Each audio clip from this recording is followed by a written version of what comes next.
नमस्कार, बायजूस आईएएस हिंदी में आप सभी का स्वागत है। और आज हम 7 अगस्त के द हिंदू समाचार पत्र में आए कुछ महत्वपूर्ण समाचारों का विश्लेषण करने वाले हैं। तो आइए शुरू करते हैं आज का समाचार विश्लेषण। आइए सबसे पहले मैं आपको ये बता दूं कि आज के इस सत्र में हम किन विषयों पर चर्चा करने वाले हैं। सबसे पहले, भारत के स्कूल तुरंत क्यों खुलने चाहिए, इसको आधार बना करके एक एडिटोरियल लिखा गया है, हम उस पर चर्चा करेंगे।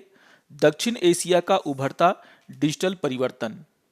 इसको आधार बना करके एक एडिटोरियल लिखा गया है, हम उस पर भी चर्चा करेंगे। इसके अलावा आज के समाचार पत्र में आए कुछ महत्वपूर्ण समाचारों पर भी हम चर्चा करने वाले हैं। सबसे अंतिम में इन समाचारों पर आधारित मुख्य परीक्षा के अभ्यास प्रश्नों पर भी हम चर्चा करेंगे। तो आइए शुरू करते हैं आज का समाचार विश्लेषण। आज के पेपर के पेज नंबर 6 में एक एडिटोरियल आया जिसका शीर्षक है India's school children need their childhood back, और ये टॉपिक जीएस पेपर 2 पॉलिटी से जुड़ा हुआ है। जैसा कि आप सभी जानते हैं, कोविड-19 के कारण हमारे देश में स्कूल और कॉलेज बहुत दिनों से बंद पड़े हैं और इसका असर अब बच्चों पर पड़ना शुरू हो गया है। इस एडिटोरियल में इसी मुद्दे को उठाने का प्रयास किया गया है और कहा गया है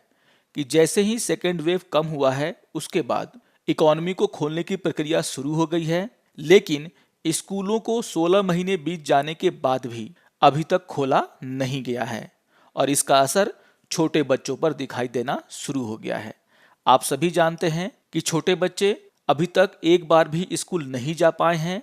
उनका अपने टीचर से कोई इंटरेक्शन नहीं है और जिसके कारण उनका मानसिक और सामाजिक विकास नहीं हो पा रहा है। और इसी को यहाँ पर शुरुआत में आधार बना करके ये बताने का प्रयास किया गया है कि किस तरीके से बच्चों के लिए शुरुआती स्कूलिंग बहुत ही जरूरी है और इसको देखते हुए हमें स्कूल को ओपन करने के लिए काम करना चाहिए। यहाँ पर यह भी बताया गया है कि बहुत सारे बच्चे जो ऑनलाइन शिक्षा नहीं ले पा रहे हैं, उनकी पढ़ाई भी रुक रही है और वैसे माता पिता जो ऑनलाइन शिक्षा का खर्च नहीं उठा सकते, उनके बच्चों की भी पढ़ाई अभी रुकी हुई है। यहाँ पर यह भी बताया गया है कि बहुत सारे बच्चे होम ट्यूशन के द्वारा घरों में पढ़ाई जारी रखे हुए हैं, लेकिन हमारे भारत में ऐसे बहुत सारे माता पिता हैं जिनके पास होम ट्यूशन के लिए भी पैसे नहीं हैं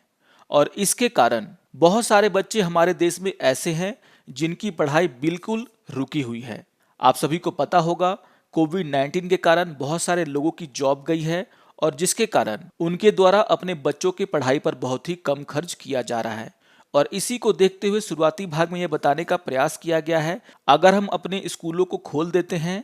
तो इससे वे बच्चे जो अभी तक पढ़ाई से वंचित हैं, उन्हें एक अच्छी शिक्षा मिल पाएगी। यहाँ पर एक्सपर्ट ओपिनियन का भी चर्चा किया गया है, जिसमें बताया गया है कि आईसीएमआर ने हाल ही में चौथे सीरो सर्वेक्षण का परिणाम जारी किया है और इसमें बताया गया है कि 16 से 17 वर्ष के जो बच्चे हैं, उनमें से 50% से लेकर के 80% तक बच्चों में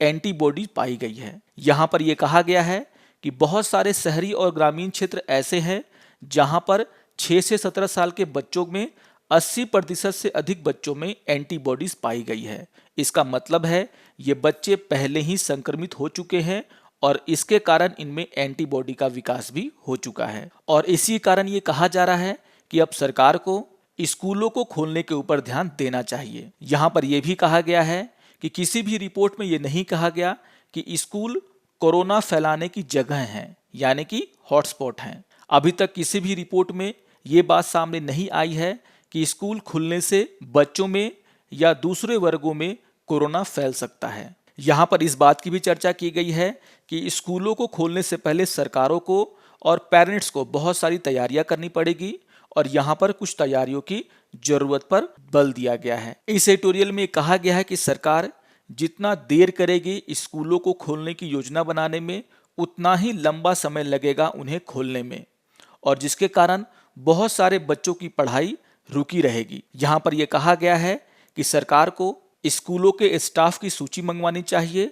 और उनके लिए पूर्ण टीकाकरण का व्यवस्था करना चाहिए और ऐसा करके हम बच्चों में कोविड-19 के प्रसार की जो संभावना है उसको कम कर सकते हैं। यहाँ पर यह भी कहा गया है कि स्कूल के कर्मचारियों और अभिभावकों को जागरूक बनाने के लिए सार्वजनिक अभियान चलाए जाने चाहिए और विशेषज्ञों की मदद लेनी चाहिए। यहाँ पर यह भी कहा गया है कि हमें स्कूलों में हाइब्रिड मॉडल को अपनाने की जरूरत है, यानी कि जो माता पिता अपने बच्चों को स्कूल नहीं भेजना चाहते हैं, उनके पास ऑनलाइन शिक्षा का विकल्प होना चाहिए और इसके लिए स्कूलों में बुनियादी ढांचे को विकास करने की बहुत ज़्यादा आवश्यकता है। यहाँ पर यह भी कहा गया है कि हम स्कूलों में 50% अटेंडेंस की योजना भी ला सकते हैं, जिसके कारण स्कूलों में भीड़ भाड़ नहीं हो पाएगी। इस एडिटोरियल में सरकार को यह भी एडवाइस दिया गया है कि सरकार को स्कूलों द्वारा अपनाए जाने वाले कोविड-19 प्रोटोकॉल के ऊपर काम करना चाहिए, उसके दिशा निर्देश जारी करने चाहिए और संभव हो तो बाहरी कक्षाओं का इंतजाम करना चाहिए। अगर कक्षाएं खुले में होंगी तो ऐसी कक्षाओं में संक्रमण फैलने का खतरा बहुत ही कम रहता है। तो बहुत सारी बातें यहाँ पर कही गई है। यहाँ पर बताने का प्रयास किया गया है कि ये जो डर है कि स्कूल खुलने से कोविड-19 फैल सकता है बच्चों में, इस डर का कोई वैज्ञानिक आधार नहीं है, क्योंकि अभी अभी हमने सीरो सर्वे की चर्चा में देखा है कि 50 से 80% बच्चों को पहले ही ये संक्रमण हो चुका है, क्योंकि उनमें एंटीबॉडीज पाई गई है। यहाँ पर यह भी कहा गया है कि जिन स्टेट्स में कोविड-19 के मामले ज़्यादा आ रहे हैं, उन स्टेट्स को छोड़ करके बाकी सारे स्टेट्स में स्कूलों को खोलने के ऊपर विचार किया जाना चाहिए। जिस तरीके से अर्थव्यवस्था के दूसरे क्षेत्रों में काम हो रहा है, उन्हें खोला जा रहा है, उसी तरीके से अब स्कूलों को खोलने पर भी विचार होना चाहिए। और यहाँ जो सबसे बड़ी बात कही गई है कि स्कूल विद्यार्थियों के, बच्चों के सामाजिक और मानसिक विकास के लिए बहुत ही जरूरी है और कोविड-19 का सबसे बुरा असर जो है इन बच्चों पर पड़ रहा है और इसको देखते हुए सारे इंतजाम करके अब सरकार को स्कूलों को खोलने के ऊपर काम करना चाहिए। आइए अब एक और एडिटोरियल की यहाँ पे चर्चा कर लेते हैं। आज के पेपर के पेज नंबर 6 में एक एडिटोरियल आया जिसका शीर्षक है south Asia emerging digital transformation और ये टॉपिक जीएस पेपर 3 इकोनॉमी से जुड़ा हुआ है। जैसा कि आप सभी जानते हैं कि कोविड-19 के कारण पूरी दुनिया में डिजिटल बिजनेस बढ़ रहा है। हमारे देश में भी बहुत सारे लोगों के द्वारा डिजिटल पेमेंट को अपनाया गया है। बिजनेस करने वाले जो प्लेटफॉर्म हैं उनमें आप ग्रोथ देख सकते हैं। डिजिटल बिजनेस को बहुत सारे लोगों के द्वारा अपनाया गया है। पैसों के लेन देन से लेकर के सारे सरकारी कामों में भी अब लोगों के द्वारा डिजिटल प्लेटफॉर्म का यूज किया जा रहा है और इसी को देखते हुए यहाँ पर समझाने का प्रयास किया गया है किस तरीके से साउथ एशिया के देशों में ये जो डिजिटल ट्रांसफॉर्मेशन है वो उन्हें प्रगति की राह पर लेके जा सकता है। जैसा कि मैंने कहा कोविड-19 के कारण पूरी दुनिया का डिजिटलीकरण बढ़ा है, उसी तरीके से दक्षिण एशिया के देशों में भी डिजिटलीकरण को यहाँ पर बढ़ावा मिला है। यहाँ पर कहा गया है कोविड-19 के कारण भारत सरकार के द्वारा राष्ट्रीय डिजिटल स्वास्थ्य मिशन का शुरुआत किया गया, जिसके कारण प्रत्येक नागरिक को एक स्वास्थ्य आईडी दी गई और इस आईडी के कारण लोगों के स्वास्थ्य देखभाल की सेवाओं में बहुत बड़ी प्रगति हुई है। इस एडिटोरियल में ये बताया गया है कि दुनिया के सबसे गरीब क्षेत्रों में से एक दक्षिण एशिया के जो देश हैं उनके बीच में भी डिजिटलीकरण को बढ़ावा मिला है, लेकिन यहाँ पर यह भी बताया गया है कि इन देशों में अभी भी डिजिटल विभाजन बहुत ही ज्यादा है। डिजिटल विभाजन का मतलब यह है कि दुनिया के अन्य जो विकसित देश हैं वहां पर इंटरनेट का यूज बहुत ज्यादा होता है और उससे अगर हम कंपेयर करें दक्षिण एशिया के देशों को तो यहाँ पर इंटरनेट का इस्तेमाल बहुत ही कम होता है। यहाँ पर यह बताया गया है कि दुनिया का सबसे बड़ा ऑनलाइन बाजार होने के बावजूद भारत की 50% आबादी इंटरनेट के बिना है। वही हाल बांग्लादेश और पाकिस्तान का है। बांग्लादेश में 59% लोगों के पास इंटरनेट नहीं है और पाकिस्तान में 65% लोगों के पास इंटरनेट नहीं है। यहाँ पर यह कहा गया है कि इंटरनेट नहीं होने के कारण दक्षिण एशियाई महिलाओं में से 51% महिलाएं महामारी के दौरान सामाजिक सुरक्षा उपायों से बाहर हो गईं, क्योंकि इस दौरान बहुत सारी स्वास्थ्य सुविधाएं ऑनलाइन प्रदान की जा रही थी और चूंकि इन देशों में इंटरनेट की कमी है, इस कारण से बहुत सारी महिलाओं को और बच्चों को इस महामारी के दौरान सामाजिक सुरक्षा के उपाय नहीं मिल पाए। यहाँ पर बच्चों का भी जिक्र किया गया और कहा गया है कि इंटरनेट नहीं होने के कारण जो ऑनलाइन पढ़ाई हो रही है भारत में, उसमें ये देखा गया है कि 88% बच्चे ऐसे हैं जो कि ऑनलाइन पढ़ाई नहीं कर पा रहे हैं और जिसके कारण उन सभी बच्चों का पढ़ाई पूरी तरीके से रुका हुआ है। यहाँ पर लड़कियों की चर्चा करते हुए कहा गया है कि चूंकि लड़कियां स्कूल नहीं जा पा रही हैं, उनकी पढ़ाई रुकी हुई है, इसीलिए लड़कियों में कम उम्र में शादी का जो जोखिम है वो बढ़ा है। गरीब बच्चों को बाल श्रम की ओर ढकेला जा रहा है। यही हाल यहाँ पर बिजनेसमैन का भी है और कहा गया है कि बहुत सारे ऐसी इकाइयां हैं, उद्योग हैं जो कि डिजिटल प्लेटफॉर्म से नहीं जुड़े हुए हैं और उसके कारण बहुत सारी छोटी और ऐसी इकाइयां जो महिलाओं के द्वारा चलाई जाती हैं उनकी बिक्री में 64% तक की गिरावट दर्ज की गई है। तो यहाँ पर यह समझाने का प्रयास किया गया है किस तरीके से भारत और उसके आसपास के जो देश हैं, यानी कि जो दक्षिण एशिया के देश है, वहाँ पर इंटरनेट की सुविधा नहीं होने के कारण चाहे वो व्यापार हो, चाहे बच्चे हों, चाहे महिलाओं हों, उन सभी को बहुत ही भारी कीमत चुकानी पड़ी है इसकी। और इस एडिटोरियल में बताने का प्रयास किया गया है कि हाल के दिनों में जो इंटरनेट का यूज इन देशों में बढ़ा है उसके कारण दक्षिण एशिया में व्यापार के लिए नए अवसर उपलब्ध हुए हैं और लेकिन ऐसा करने के लिए दक्षिण एशिया के देशों को बहुत ज़्यादा सुधार करने की जरूरत है। यहाँ पर यह बताने का प्रयास किया गया है किस तरीके से चीन का ई कॉमर्स उद्योग 2024 में 3 ट्रिलियन तक पहुंच सकता है और इसी को देखते हुए आसियान के देशों के द्वारा भी ई कॉमर्स को बढ़ावा देने का प्रयास किया जा रहा है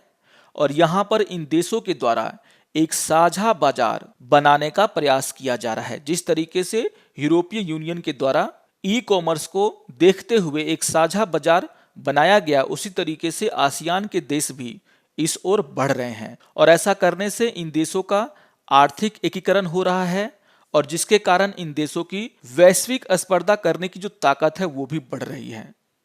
यहाँ पर बांग्लादेश का जिक्र किया गया और कहा गया है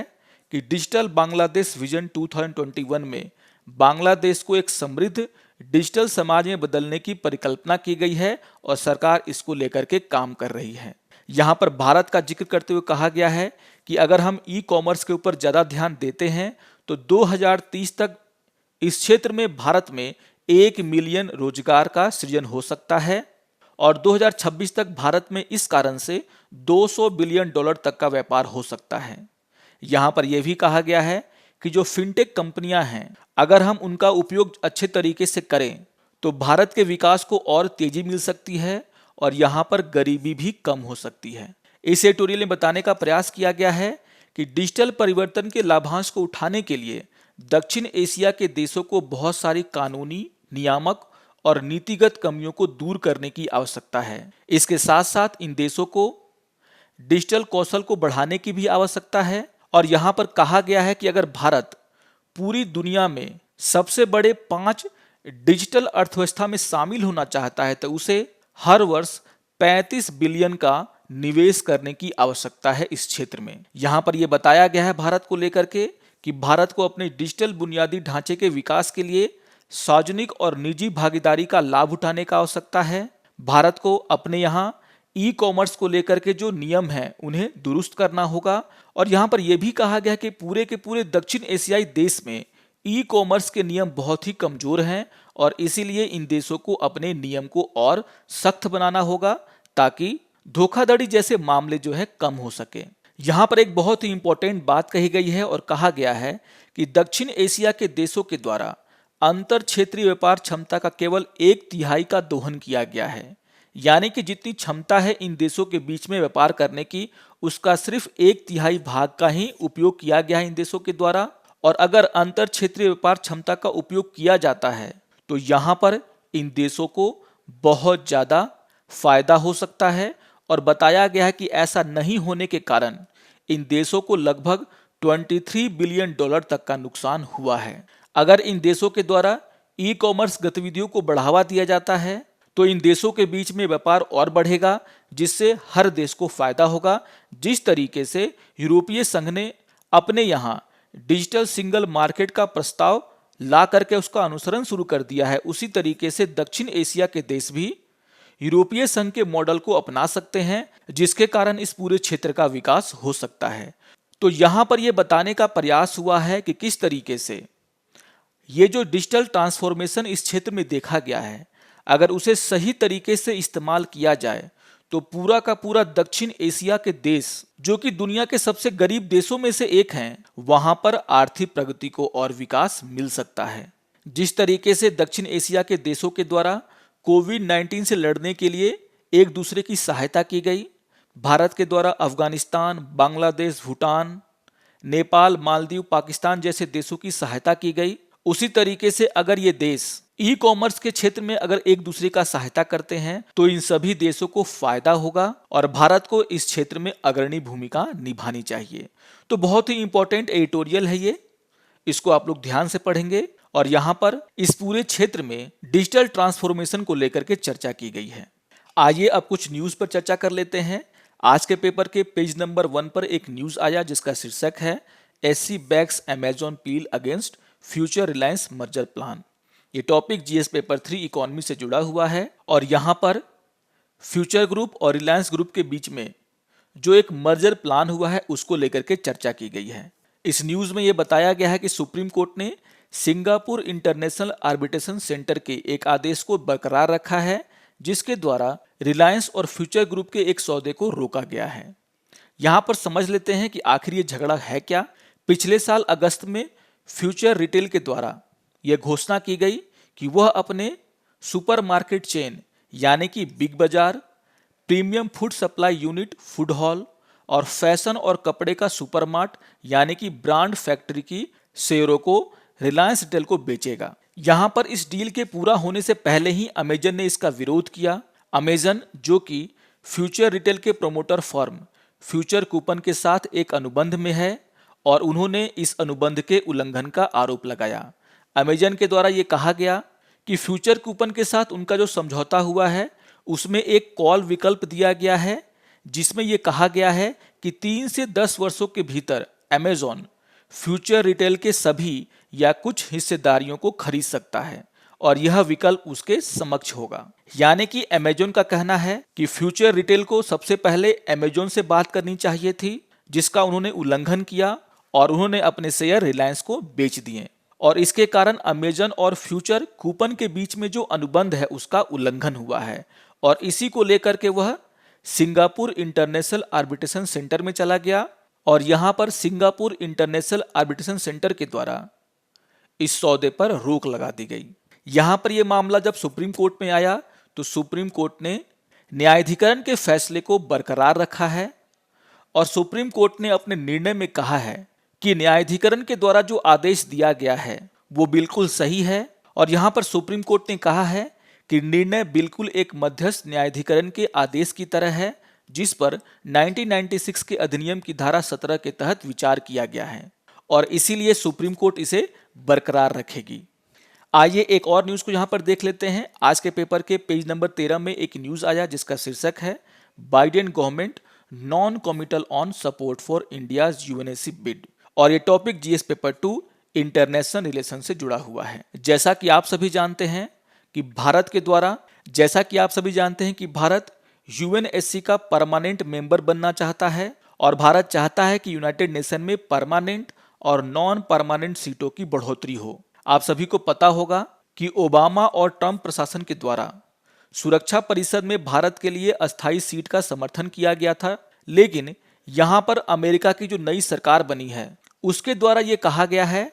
कि अमेरिका सुरक्षा परिषद में अस्थायी सीट के लिए भारत का समर्थन करेगा, वह इसका दावा नहीं कर सकता। और यह एक बहुत बड़ा चेंज दिख रहा है अमेरिका के रुख में, क्योंकि इससे पहले अमेरिका के पिछली सरकारों के द्वारा भारत का समर्थन किया गया था और वे चाहते थे कि भारत यूएनएससी में एक अस्थायी सदस्य बने। इससे पहले सिर्फ चाइना ही एक ऐसा देश था जो कि सुरक्षा परिषद में भारत की एंट्री को लेकर के विरोध करता था, लेकिन यहां पर यूएस के द्वारा भी यह कहा गया है कि वह इस मुद्दे पर गैर प्रतिबद्ध है। यहां पर यूएस के द्वारा कहा गया है कि वो भारत के साथ मिलकर के काम करने को तैयार है, लेकिन वो भारत का इसके लिए समर्थन नहीं कर सकता। यहां पर यूएस के द्वारा बहुत ही इंपॉर्टेंट बातें कही गई हैं। यहां पर कहा गया है कि यूएस सुरक्षा परिषद में परमानेंट और नॉन परमानेंट सीटों में विस्तार तो चाहता है, लेकिन वो चाहता है कि जो वीटो का पावर है वो सिर्फ और सिर्फ 5 देशों के पास रहे, यानी कि अमेरिका वीटो के विस्तार का समर्थन नहीं करेगा। आप सभी जानते हैं कि वर्तमान में सुरक्षा परिषद के जो 5 सदस्य हैं, चीन, फ्रांस, रूस, यूके और यूएस, इनके पास वीटो पावर है और अमेरिका चाहता है कि ये वीटो पावर इन 5 देशों के पास ही रहे। लेकिन अमेरिका के द्वारा यह भी कहा गया है कि वो सुरक्षा परिषद में परमानेंट और नॉन परमानेंट मेंबर्स में बढ़ोतरी का सपोर्ट कर सकता है, लेकिन ये सपोर्ट वीटो पावर के बिना होगा। आप सभी जानते होंगे कि भारत, जापान, जर्मनी और ब्राजील के द्वारा सुरक्षा परिषद का अस्थायी सदस्य बनने के लिए प्रयास किए जा रहे हैं और इसे हम G4 कहते हैं। इसके विपक्ष में पाकिस्तान, दक्षिण कोरिया, इटली और अर्जेंटीना हैं और ये देश भी सुरक्षा परिषद के अस्थायी सदस्य बनना चाहते हैं और इन देशों के द्वारा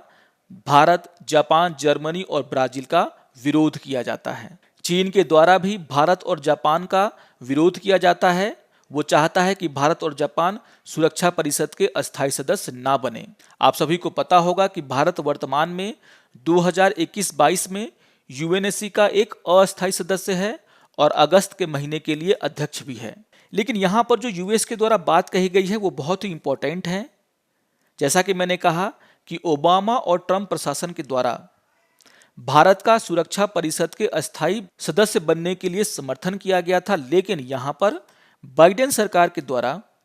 ये कहा गया है कि वह इस मामले में गैर प्रतिबद्ध है। आइए एक और न्यूज को यहाँ पर देख लेते हैं। आज के पेपर के पेज नंबर 13 में एक न्यूज आया जिसका शीर्षक है India, Sri Lanka and Maldives to collaborate on security और ये topic GS paper 2 international relation से जुड़ा हुआ है। यहाँ पर कहा गया है कि भारत, श्रीलंका और मालदीव के शीर्ष सुरक्षा अधिकारियों ने हाल ही में एक बैठक में सुरक्षा सहयोग के ऊपर बात किया है और यहाँ पर ये देश सुरक्षा सहयोग के लिए सहमत हो गए हैं। यहाँ पर यह कहा गया है कि सुरक्षा सहयोग के लिए 4 स्तंभों पर ये देश काम करेंगे, जिसमें समुद्री सुरक्षा, मानव तस्करी, आतंकवाद और साइबर सुरक्षा शामिल है। यानी कि इन 4 क्षेत्रों में इन देशों के द्वारा यानी कि इंडिया, श्रीलंका और मालदीव के द्वारा एक दूसरे का सपोर्ट किया जाएगा। चीन के बढ़ते प्रभाव को देखते हुए श्रीलंका और मालदीव के साथ सुरक्षा सहयोग को लेकर के जो बात हुई है वो बहुत ही इंपॉर्टेंट है।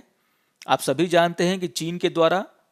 हिंद महासागर के क्षेत्र में भारत को घेरने का प्रयास किया जाता है और उसके लिए कहीं ना कहीं वो श्रीलंका और मालदीव को यूज करना चाहता है। और इसके आधार पर अगर देखा जाए तो भारत के द्वारा श्रीलंका और मालदीव के साथ सुरक्षा सहयोग के लेकर के जो बातें कही गई हैं वो बहुत ही इंपॉर्टेंट हो जाता है। आइए एक और न्यूज को यहाँ पर देख लेते हैं।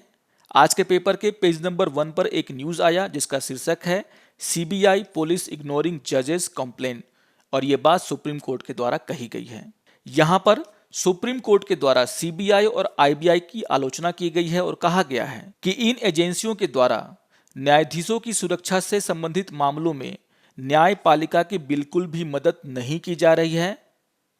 और यहाँ पर पुलिस और सीबीआई न्यायाधीशों की शिकायतों का जवाब नहीं देते। तो एक बहुत ही बड़ी बात यहाँ पर सुप्रीम कोर्ट के द्वारा कही गई है। यहाँ पर धनबाद के अतिरिक्त सत्र न्यायाधीश उत्तम आनंद के मौत के संबंध में सुप्रीम कोर्ट द्वारा दर्ज मामले की सुनवाई करने वाली 2 न्यायाधीशों की पीठ का नेतृत्व करते हुए भारत के मुख्य न्यायाधीश एनवी रमन्ना ने ये सब बातें कही हैं। यहाँ पर उनके द्वारा ये कहा गया कि देश में ऐसे कई मामले हैं जिनमें गैंगस्टर के द्वारा, हाई प्रोफाइल लोगों के द्वारा न्यायाधीशों को धमकाया जाता है, उन्हें व्हाट्सएप पर एसएमएस भेजे जाते हैं और ऐसा करके उन्हें मानसिक तौर पर भी धमकाया जाता है। यहाँ पर उनका कहना था कि सोशल मीडिया का इस्तेमाल करके न्यायाधीशों का मानसिक उत्पीड़न किया जाता है और जब इसको लेकर के सुप्रीम कोर्ट के द्वारा कार्रवाई करने की बात कही जाती है तो पुलिस के द्वारा यहाँ पर कोई भी कदम नहीं उठाया जाता और खास करके सीबीआई और आईबी इस मामले में सुप्रीम कोर्ट के आदेशों को नहीं मान रहे हैं। तो एक बहुत बड़ी बात कही गई है सुप्रीम कोर्ट के द्वारा और अब देखना होगा कि इस मामले में सुप्रीम कोर्ट कितना सख्त रवैया अपनाता है। आइए अब इन समाचारों पर आधारित मुख्य परीक्षा के अभ्यास प्रश्नों पर चर्चा कर लेते हैं। यहाँ पर क्वेश्चन नंबर 1 है, दक्षिण एशिया का उभरता डिजिटल परिवर्तन इस क्षेत्र की समृद्धि को आकार देगा, इस पर चर्चा करें। तो इस पर हमने बहुत सारी चर्चाएं की। आप सभी जानते हैं कोविड-19 के कारण पूरी दुनिया का डिजिटलीकरण बढ़ा है और उसको देखते हुए दक्षिण एशिया में भी लोगों के द्वारा डिजिटल प्लेटफॉर्म का बहुत ज़्यादा यूज़ किया जा रहा है। और जैसा कि मैंने वहाँ पर समझाने का प्रयास किया कि किस तरीके से अगर हम ई-कॉमर्स को बढ़ावा देते हैं, इंटरनेट की सुविधा को बढ़ावा देते हैं तो उससे हमारा जो आर्थिक विकास है वो बहुत तेज़ी से हो सकता है और अगर दक्षिण एशिया के देश मिल करके एक ई मार्केट के ऊपर काम करेंगे तो इन सभी देशों का विकास बहुत ही तेजी से होगा, नौकरियां सृजन होंगी और ये देश जो कि दुनिया के सबसे गरीब देशों में से एक है, वहां पर एक आर्थिक विकास की नई लहर आएगी। तो इन सभी का जिक्र करते हुए आप इस पर चर्चा कर सकते हैं। आइए क्वेश्चन नंबर 2 को देख लेते हैं। क्वेश्चन नंबर 2 है, भारत के स्कूली बच्चों के सामाजिक विकास के लिए स्कूल कितने आवश्यक हैं, इस पर अपनी राय रखें। तो सबसे पहले टॉपिक में हमने इस पर चर्चा की। आप सभी जानते हैं कि जो छोटे बच्चे होते हैं वे स्कूल में जाकर के बहुत सारी बातें सीखते हैं। उनका सामाजिक विकास, उनका मानसिक विकास स्कूलों पर निर्भर करता है। कोविड-19 के कारण स्कूल बहुत दिनों से बंद हैं और जो छोटे बच्चे हैं वो ना तो कभी स्कूल जा पाए हैं, ना ही उनका इंटरेक्शन टीचर से हो पाया है, ना ही दूसरे बच्चों से हो पाया है। इसके कारण उनका जो सामाजिक विकास है वो बहुत ही कमजोर हो चुका है, वो रुक चुका है और इसको देखते हुए आपको अपनी राय रखनी है। आशा करता हूं कि आपको आज का ये समाचार विश्लेषण पसंद आया होगा। सारे टॉपिक्स बहुत ही इंपॉर्टेंट हैं, आप इन्हें रिवाइज कर लेंगे और अगर आपको ये वीडियो अच्छा लगे तो आप जरूर इसे लाइक करें, शेयर करें और दूसरों को भी सब्सक्राइब करने के लिए प्रेरित करें। तो मिलते हैं समाचार विश्लेषण के अगले अंक में, तब तक के लिए नमस्कार और धन्यवाद।